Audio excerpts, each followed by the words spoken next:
शिवजी की जटाओं से निकलने के कारण गंगा जल को बहुत ही पवित्र माना जाता है।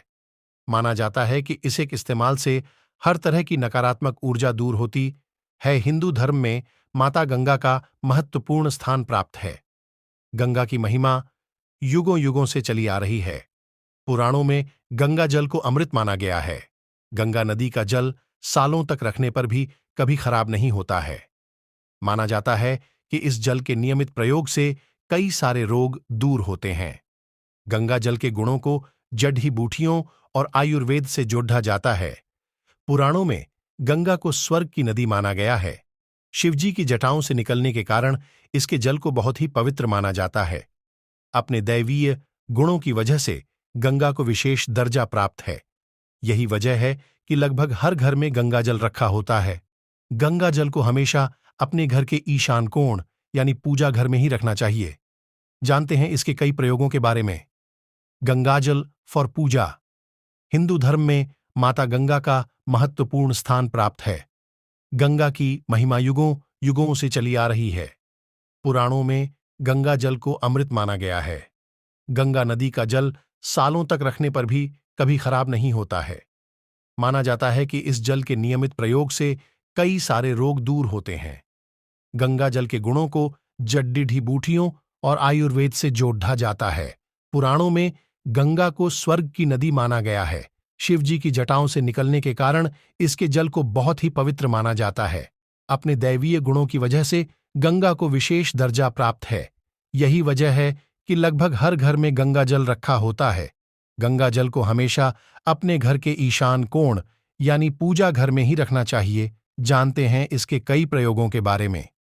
गंगाजल के प्रयोग। गंगाजल में स्नान करने से सभी तरह के पाप धुल जाते हैं।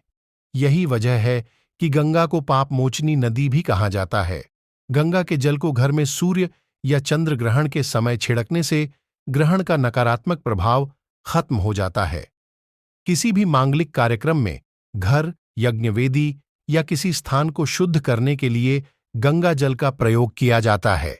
गंगा का पानी इतना शुद्ध होता है कि इसे पीने से सभी तरह के रोग और शोक मिट जाते हैं। कहा जाता है कि मृत्यु के समय अगर किसी व्यक्ति के प्राण नहीं निकल रहे हों और वह तड़प रहा हो तो उसके मुंह में गंगा जल डालने से वह शांति से अपने शरीर त्याग कर देता है। यही वजह है कि गंगा को मोक्षदायिनी नदी भी कहा गया है। गंगा ही एकमात्र ऐसी नदी है जहां पर अमृत कुंभ की बूंदें 2 जगह गिरी थीं।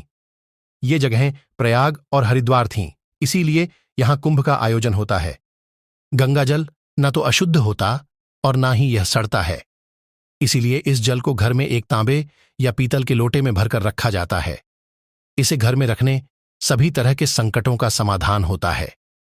गंगा का जल अगर किसी अन्य जल में डाल दिया होता है। गंगा का जल अगर किसी अन्य जल में डाल दिया जाए तो वह जल भी शुद्ध होकर गंगा के समान हो जाता है।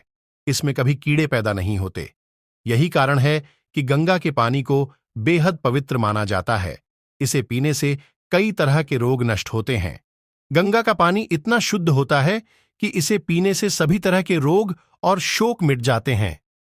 कहा जाता है कि मृत्यु के समय अगर किसी व्यक्ति के प्राण नहीं निकल रहे हों और वह तड़प रहा हो तो उसके मुंह में गंगा जल डालने से वह शांति से अपने शरीर त्याग कर देता है। यही वजह है कि गंगा को मोक्षदायिनी नदी भी कहा गया है।